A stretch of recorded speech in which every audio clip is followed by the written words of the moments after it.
website ko, sabi ko, okay yun na. Nag-DW. Pero, system of funds.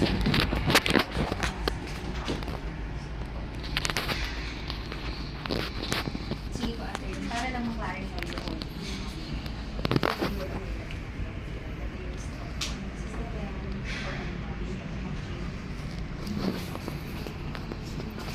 Yun naman na kami. Attorney, we are working on a case po na mga dinutulog sa amin sa regarding sa mga indiscriminate issuance of unfit-to-work na medical certificate. We really don't know if it's really sadya ba or talagang part pa yun ng paper nila everyday. Very sure na ako din sa amin. With regards dito sa mga unfit-to-work na mga certification or sa mga applicant o OFW, sinasabi po kasi ng mga medical clinics na mayroong mga country na maluluwag at mayroon po mga country na mahigpit. Meron po ba, attorney, na disclaimer or listahan ang DMW kung ano po yung mga masiselan at ano po yung mga stricto na country when it comes to PEME?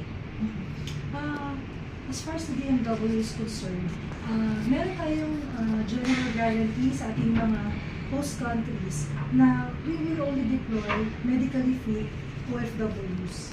So, lahat po ng bansa, pare-pareho po yung general guarantee. Wala tayong dito sa bansa ito, strict to, sa bansa nila, hindi strict to, wala tayong equal treatment tayo to all countries. So, ibig po sabihin na attorney, kasi binanggit po sa medical clinic na try nyo mag-apply sa European countries, hindi din mahigpit when it comes to medical examination. Kasi ang concern po ng maraming mga complainant na lumapit sa amin, may problem daw sila sa baga, mag-scar, kung mga peklat na lang sa baga. Pag meron silang nakitang gano'n doon sa examination, hindi na nila papayagan. But they suggest, yung medical clinic mismo nagsasuggest na doon kayo mag-apply sa medical clinic. So what's your take on that, Water? Mag-apply sa medical clinic. Ay, mag-apply dun sa mga European countries instead of going to Middle East countries. Of course, it's an option for an OFW. Yes. Pwede naman talaga silang mag-apply to other countries. Depende po sa kung anong preference nila.